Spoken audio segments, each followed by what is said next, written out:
Hi, it's Pat Gillis here, and I guess for the second time in not too many months, I guess this video is a little bit about letting go or knowing when it's time to let go.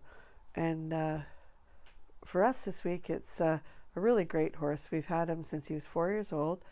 He's 24 this year, and his name's Pete. And anyway, so at some point, I guess this spring, he contracted EPM, which I guess about maybe almost a month ago now. He was out in the field, and another horse came up to him and just sort of kicked at him as horses are wont to do, and he jumped away, but completely lost his balance, fell really, really hard, and actually somersaulted right over. And that for us was kind of, I guess, the time that we had to make a decision, I guess is what we sort of decided at that point. Earlier in the month, he had been startled by something, and he had almost fallen down, but had managed to recover. But it seems like this is obviously progressing and not getting any better. And so, you end up having to make these decisions, and oh my gosh, it's hard. And it's as depressing as can be. Like, I was just grooming him tonight, and he just looks amazing.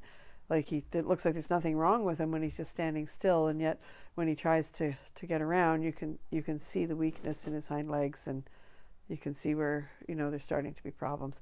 Anyway, I don't want to make this a depressing. Well, it is a depressing topic, I guess. But I guess what I just want to say is that the price that we pay for having them in our lives and enjoying them and caring about them as much as we do and getting as much joy from them as we do is that at some point you have to let them go. And so tomorrow is going to be a horrible day.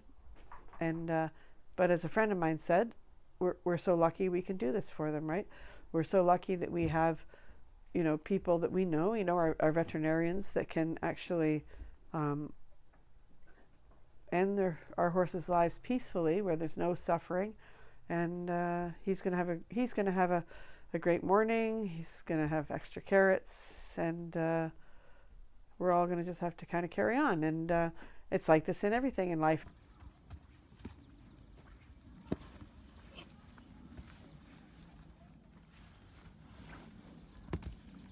The whole time we own horses or animals, any animals, it's like we're making deposits all the time, so that at some point the big withdrawal comes, which is going to come for us tomorrow. And we got a lot of good memories of him, and he's taught a lot of people how to ride, and he deserves to go peacefully where he's not suffering, and that makes it crappy hard for us, and it'll be good for him.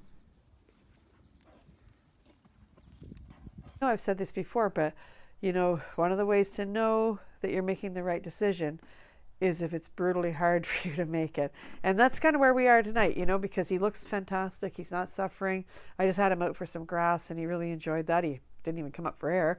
And, so he's doing really well. And we're going to let him go while he's not suffering, which makes us suffer more, right? Because it's a lot easier to let them go when they're in dire straits and they're in pain. Boy, you just want to make it as fast as you can. But I guess we owe it to them sometimes, right, to do the right thing, even when it just about kills us.